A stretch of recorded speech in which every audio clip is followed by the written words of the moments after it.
खबर किरोड़ी लाल मीणा ने एक साल बाद संभाला विभाग। कहा, जयपुर में मंत्री किरोड़ी लाल मीणा ने बैठक ली है। कृषि और संबंधित विभागों की समीक्षा की। इस दौरान योजनाओं का लाभ किसानों तक पहुंचाने पर जोर दिया गया है।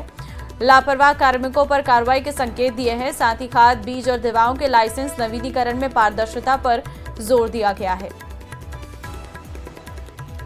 तो मंत्री किरोड़ी लाल मीणा ने बैठक ली है। कृषि और संबंधित विभागों की समीक्षा इस दौरान की है। योजनाओं का लाभ किसानों तक पहुंचाने पर जोर दिया गया है। नहीं करने वाले की अब चालू तो आज ही हुआ हूँ मैं। मंत्री के रूप में मेरी पहली शुरुआत है, तो पहले ही दिन में मैं इतने रिजल्ट नहीं दे सकता। लेकिन आप पर 9 महीने की भरपाई कर देंगे। आप जो होमवर्क करके आए वो बहुत बेहतर है।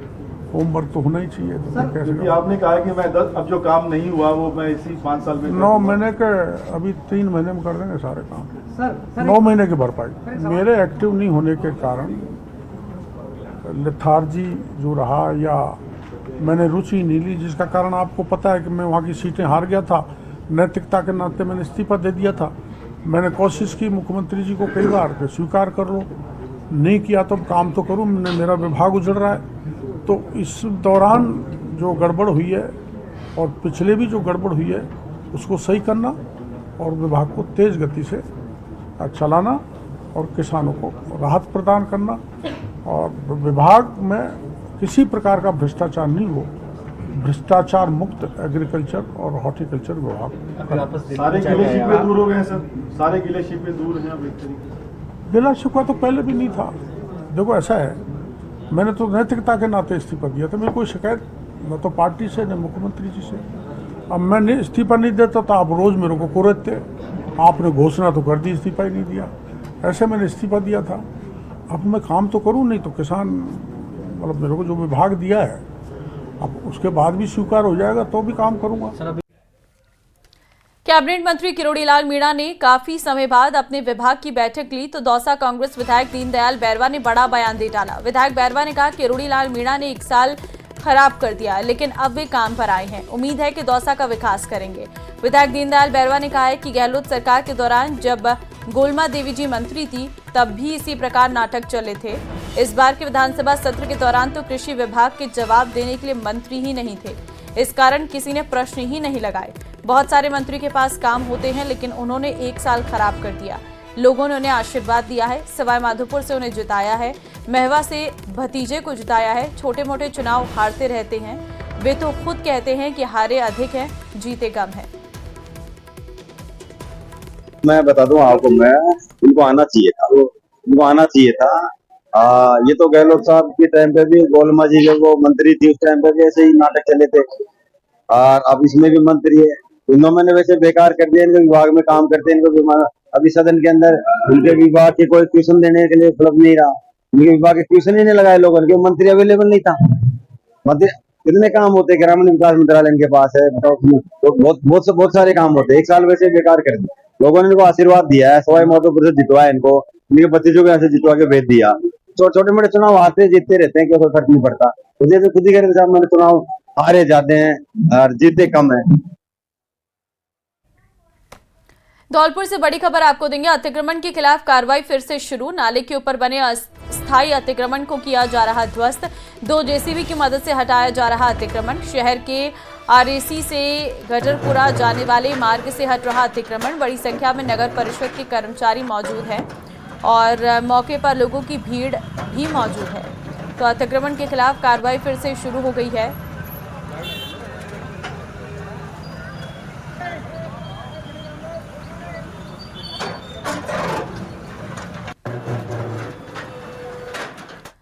मुख्यमंत्री भजनलाल शर्मा ने सीएम निवास पर जनसुनवाई की। जनसुनवाई में मुख्यमंत्री भजनलाल शर्मा ने आमजन की समस्याएं सुनते हुए तुरंत कार्रवाई के निर्देश दिए। जनसुनवाई में बड़ी संख्या में लोग पहुंचे। इस दौरान मुख्यमंत्री भजनलाल शर्मा के सामने जमीन से जुड़े विवाद, पेंशन, स्वास्थ्य, शिक्षा और रोजगार जैसे मुद्दे सामने आए। मुख्यमंत्री ने स्पष्ट किया है कि जनता की समस्या का समाधान सरकार की सर्वोच्च प्राथमिकता है। इस दौरान सीएम ने अधिकारियों को सख्त निर्देश दिए हैं कि किसी भी शिकायतकर्ता को बार बार चक्कर ना काटना पड़े और सभी विभाग मिलकर समन्वय के साथ काम करें। केंद्र सरकार वक्फ कानून लेकर आई है, जिसे लोकसभा और राज्यसभा से पास होने के बाद राष्ट्रपति द्रौपदी मुर्मू ने मंजूरी दे दी है। लेकिन वक्फ कानून पर बवाल थमने का नाम नहीं ले रहा।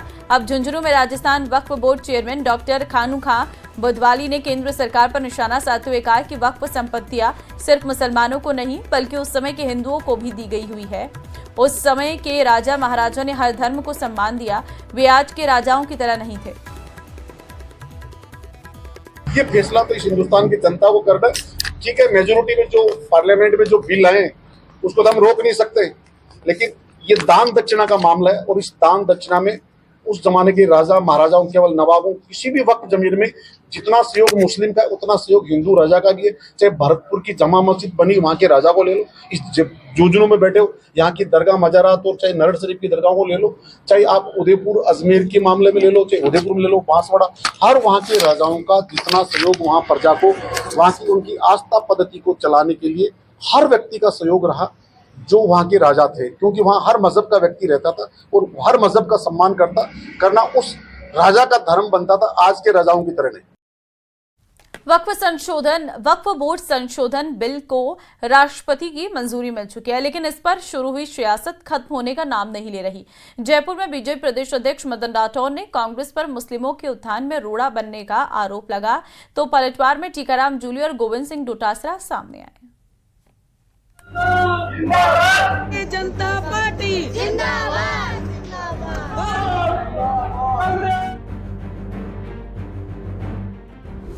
मदन राठौर के बयान पर कांग्रेस का पलटवार।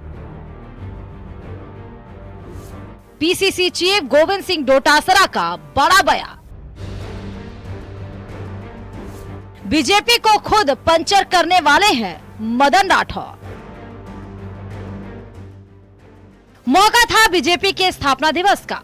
प्रदेश बीजेपी कार्यालय में मदन राठौर मीडिया से मुखातिब होते हुए, लेकिन इस दौरान वक्फ बिल का समर्थन करते हुए मुसलमानों के बहाने कांग्रेस पर बड़ा आरोप लगाया। उन्होंने मुसलमानों की गरीबी के लिए कांग्रेस को जिम्मेदार ठहराया।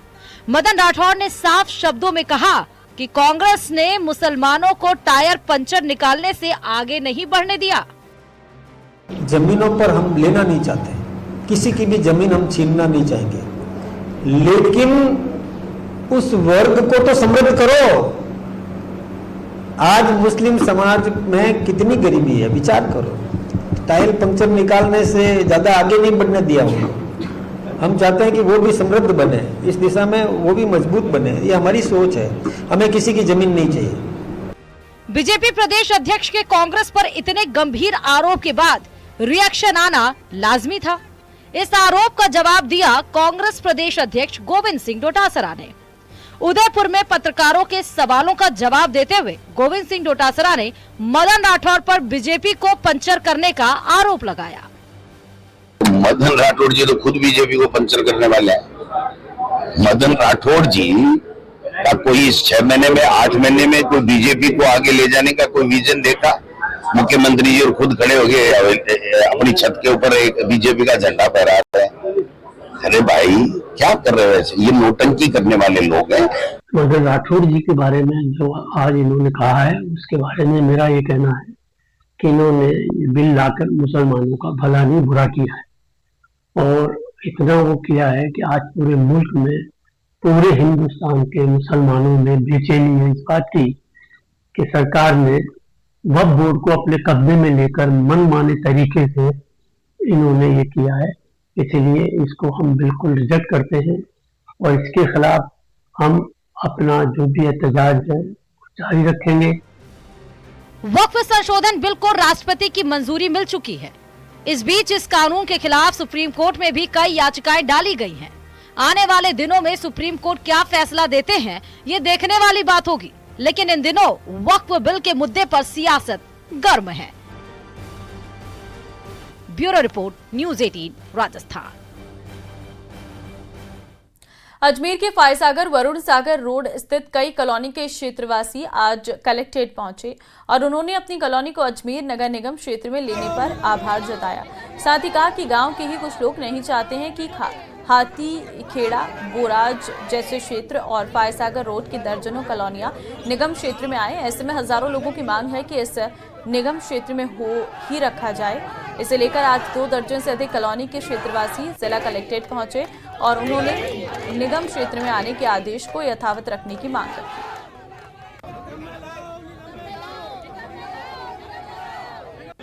निगम का जो हमारा जो हक है वो गांव कॉलोनी को मिले पूरा, और कुछ भ्रम फैलाया जा रहा है गांवों के अंदर की आबादियां छीन ली जाएगी, मकानें छीन ली जाएंगी, ऐसा कुछ नहीं है। नगर निगम यहाँ भी पूरे शहर के अंदर 80 वार्ड बने हुए, आज तक इस अत्याचार नहीं हुआ है। जो चरगा भूमि में कब्जे कर रहे हैं शायद हो सकता है वो टूटेंगे, इसलिए उन भूमाफियों को दर्द हो रहा है। गाँव को कोई दर्द नहीं है, गाँव चाहता विकास, खाली भ्रम फैलाकर वो लोगों को यहाँ लाया गया है। आपका नाम बताओ। शक्ति सिंह।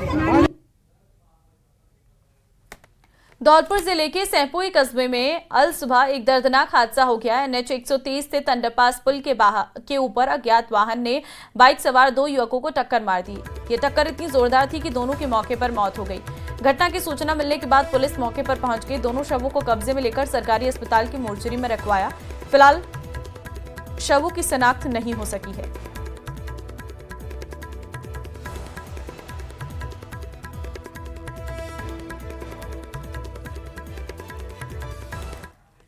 अजमेर से बड़ी खबर आपको दे रहे हैं। 7 वंडर फूड कोर्ट मामला, सुप्रीम कोर्ट में आज भी हुई सुनवाई।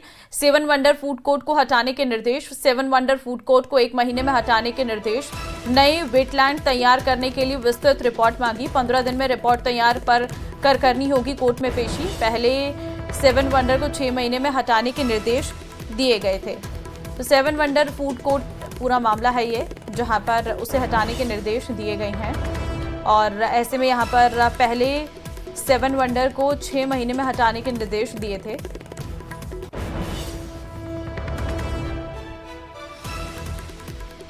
पंद्रह दिन में रिपोर्ट तैयार करनी होगी कोर्ट में पेश।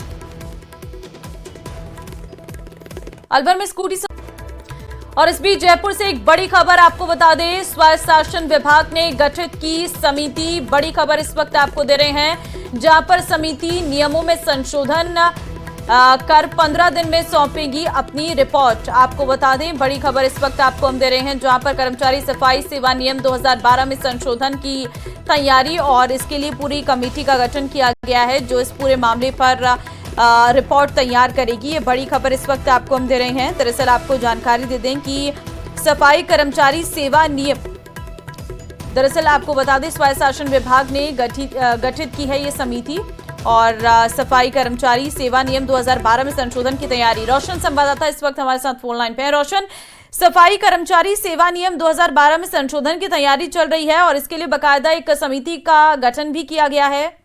जी बिल्कुल, देखिए लंबे समय से कहा जा सकता है कि जो सफाई कर्मचारी भर्ती है वो लंबित है।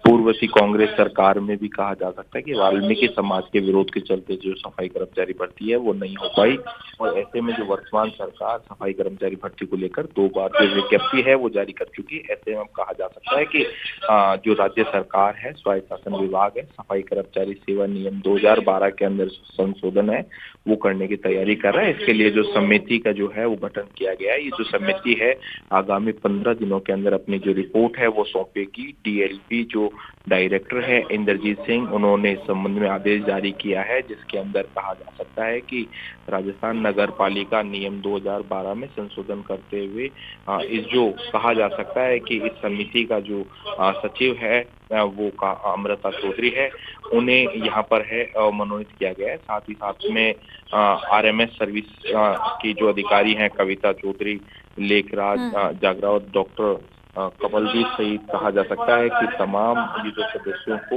इस कमेटी में शामिल किया गया है। लेकिन संशोधन क्या क्या होने हैं इसमें? देखिए, जो कहा जा सकता है कि जिस तरीके से सफाई कर्मचारी भर्ती में दिक्कत आ रही है, कहा जा सकता है कि ठीक है, बहुत धन्यवाद आपका फिलहाल तमाम जानकारी देने के लिए रोशन। इस बीच एक और बड़ी खबर जोधपुर से सामने आ रही है, जहां पर आसाराम को मिली है राजस्थान हाई कोर्ट से राहत। कोर्ट ने आसाराम की अर्जी को स्वीकार कर लिया है। 30 जून तक आसाराम की अंतरिम जमानत को बढ़ाया गया है। तो बड़ी खबर इस वक्त आपको हम दे रहे हैं, जहां पर आपको बता दें कि आसाराम को यहां पर राहत मिली है। देखिए, आसाराम पहले भी पैरोल में बाहर थे और उसके बाद जो है फिलहाल वो इस वक्त वापस आ चुके थे, लेकिन इस वक्त खबर निकलकर सामने आ रही है कि फिर से उन्हें हाई कोर्ट से राहत मिल गई है। कोर्ट ने आसाराम की अर्जी को स्वीकार कर लिया है। 30 जून तक आशाराम की अंतरिम जमानत को बढ़ाया गया है। तो 30 जून तक के लिए आशाराम की अंतरिम जमानत को बढ़ा दिया गया है। कोर्ट ने आशाराम की अर्जी को स्वीकार कर लिया है। अर्जी लगाई गई थी आशाराम के द्वारा और कोर्ट ने इसे स्वीकार भी कर लिया है। आपको बता दें, पैर में फ्रैक्चर है आशाराम का और हालांकि इससे पहले भी वो बाहर थे पैरोल पे, जहां पर स्वास्थ्य कारणों के चलते ही उन्हें पैरोल मिली थी, लेकिन एक बार फिर से राहत मिली है। यहां पर भारतीय रेलवे की तस्वीर बदल रही है। उत्तर पश्चिम रेलवे की ओर से अमृत भारत योजना के तहत 77 रेलवे स्टेशनों का जीर्णोद्धार कराया जा रहा है और अब ये रेलवे स्टेशन धीरे धीरे आकर्षक और हेरिटेज लुक लेने लगे हैं। वर्तमान में अधिकतर रेलवे स्टेशनों पर अमृत भारत योजना के तहत विकास कार्य जारी है। इसी क्रम में उत्तर पश्चिम रेलवे के राजगढ़ रेलवे स्टेशन पर भी यात्री सुविधाओं का विस्तार किया गया है और इसके लिए रेलवे स्टेशन पर आगमन और निकास के लिए अलग अलग व्यवस्थाएं की गई हैं। साथ ही टिकट खिड़की को भी यात्रियों की सुगमता के लिए तैयार किया गया है। इतना ही नहीं, रेलवे स्टेशन की दीवारों पर प्रसिद्ध पर्यटक स्थलों की तस्वीरें भी प्रदर्शित की गई हैं।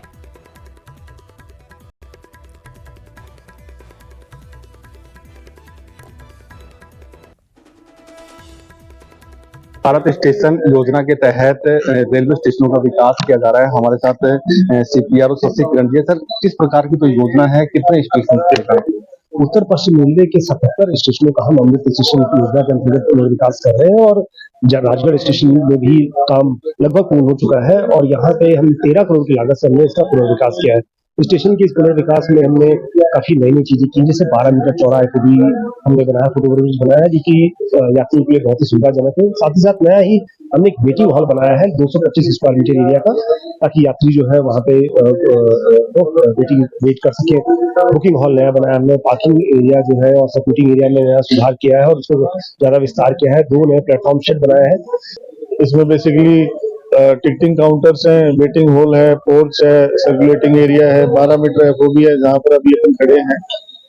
ये सब फैसिलिटीज हमने इसमें डेवलप की। क्योंकि FOB तो राजगढ़ में ही बन रहा है, वो भी जगह बने हैं। नहीं, FOB जो एग्जीक्यूट काम कर रहे हैं उसमें कुल मिलाकर ये कहा जा सकता है कि रेलवे स्टेशनों की सूरत बदल रही है। जो तस्वीर राजगढ़ में देखने को मिल रही है वो धीरे धीरे अन्य रेलवे स्टेशनों पर भी देखने को मिलेगी। आशीष शर्मा, न्यूज 18, दौसा। झुंझुनू के दौरे पर आए UDH मंत्री छाबर सिंह खर्रा ने प्रदेश में चल रहे निकायों के पुनर्सीमांकन और वार्डों के पुनर्गठन के कार्य को लेकर बड़ा बयान दिया है।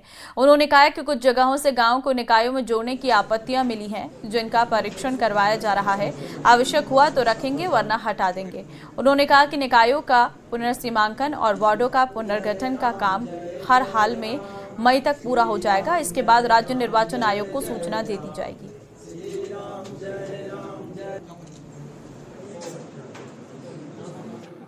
अभी कोई बहुत ज़्यादा नहीं है, 1-2 जगह से शिकायत आ रही है, हम उनका परीक्षण करवा रहे हैं। आवश्यक होगा रखेंगे, आवश्यक नहीं होगा हटा देंगे। पुनर्गठन चल रहा है, वार्डों का पुनर्सीमांकन हो रहा है समाज की स्मारिका सब आपके और ये काम पूरा होने के बाद मतदाता सूची का काम शुरू होगा और नवंबर-दिसंबर में चुनाव कराने का कार्यक्रम होगा। अप्रैल चल रहा है भाई, मई तक काम पूरा हो जाएगा, फिर 2-2.5 महीने मतदाता सूची में चाहिए। अगस्त तक सारा काम मतदाता सूचियाँ तैयार हो जाएंगी। अगस्त-सितंबर में जब मतदाता सूची तैयार हो जाएंगे तो चुनाव का कार्यक्रम घोषित कर देंगे। कौन क्या किसका विरोध कर रहा है मुझे इसका पता नहीं है, लेकिन मैं एक बात आपको बता दूं, भारत पाक सीमा से सटे जैसलमेर में इस बार सीजन में पहली बार हीट वेव का दौर शुरू हो चुका है। पहले ही दिन तापमान 45 डिग्री पहुंच गया। अगले दिन 3 दिन तक हीट वेव की चेतावनी है। ऐसे में तापमान 47 डिग्री पहुंचने की संभावना है। मौसम विभाग की माने तो आने वाले 3 दिन हीट वेव चलेगी, जिसको लेकर येलो अलर्ट भी जारी किया गया है। इस दौरान लू चलेगी और तापमान में भी इजाफा होने की संभावना है।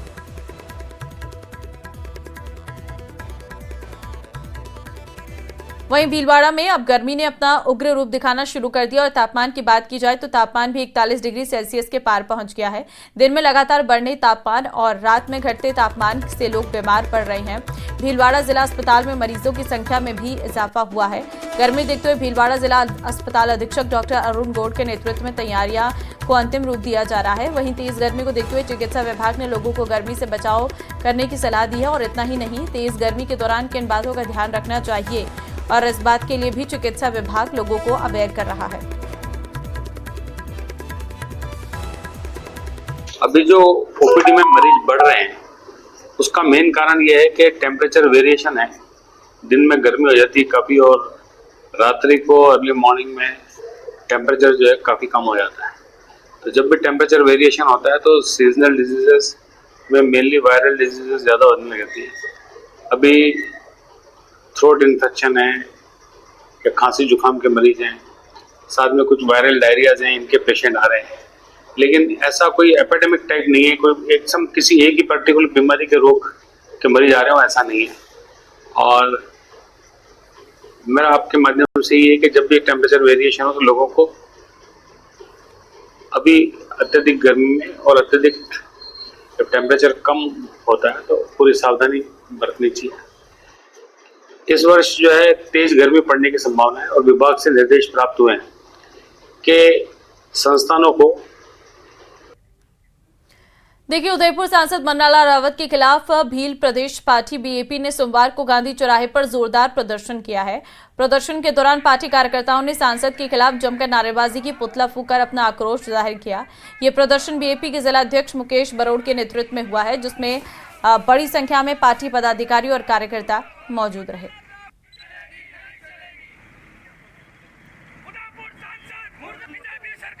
आज मन्नालाल रावत उदयपुर सांसद के द्वारा बार बार हमारे जनप्रतिनिधि और चुने हुए सांसद बांसवाड़ा डूंगरपुर से राजकुमार जी रौत और आदिवासी समाज के प्रति जो इनका मनुवाद, मतलब जो मूर्खतापूर्ण कह सकते हैं या फिर समाज के प्रति इनकी एक गंदी सोच, बार बार हमारे समाज को बदनाम करने की कोशिश की जा रही है। और हमने कई बार पहले भी ज्ञापन दिए और कई बार इनके खिलाफ आंदोलन किए, कई बार इनके खिलाफ हमने सोशल मीडिया पर, जैसे ये बीजेपी के कार्यकर्ताओं को कहते हैं कि आदिवासियों के घर जला दो, बाप वालों के घर जला दो, तो बीजेपी सरकार के खिलाफ हमने कई बार पहले भी ज्ञापन दिए। अब आरआईसी जयपुर आपको सीधे लिए चलते हैं। मुख्यमंत्री भजनलाल शर्मा क्या कुछ कह रहे हैं, सुनवाते हैं। राजस्थान सरकार ने राष्ट्रीय स्वास्थ्य मिशन के अंतर्गत मिशन मधुहारी शुरू किया है।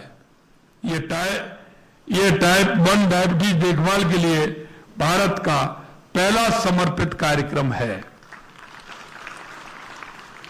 पायलट प्रोजेक्ट के रूप में इस कार्यक्रम की शुरुआत दिसंबर 2024 में जयपुर, नागौर, उदयपुर, जोधपुर के 12 जिला और उपजिला अस्पतालों में टाइप 1 डायबिटीज क्लिनिक के जरिए की गई।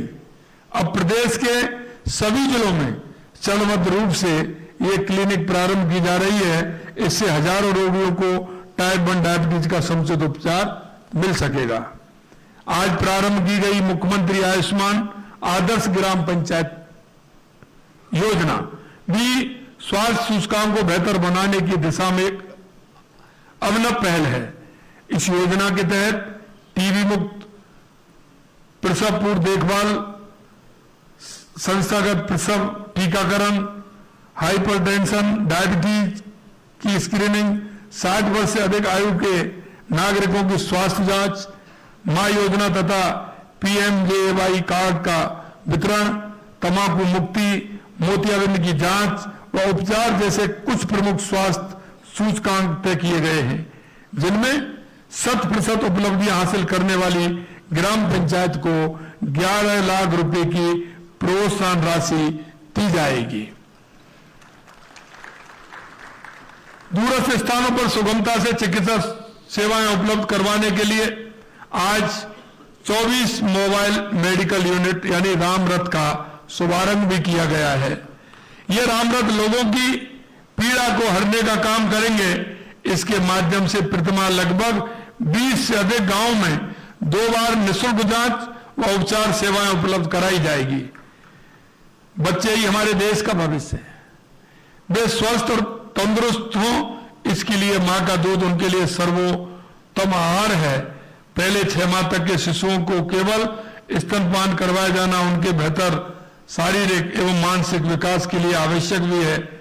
इसी के दृष्टिगत आज 12 मेडिकल कॉलेज व अस्पतालों में 17 जिला अस्पतालों की कुल 29 यूनिटों में स्तनपान प्रबंधन इकाइयों का शुभारंभ किया गया है। आज मिशन लीवर स्माइल का भी शुभारंभ किया गया है। फैटी लीवर रोग से बचाव, रोकथाम एवं उपचार की दिशा में यह मिशन एक कारगर कदम सिद्ध होगा। हमारी सरकार ने मुख्यमंत्री आयुष्मान आरोग्य योजना लागू किया। आज इस योजना का मोबाइल एप्लीकेशन लॉन्च किया गया है। और इस बुलेटिन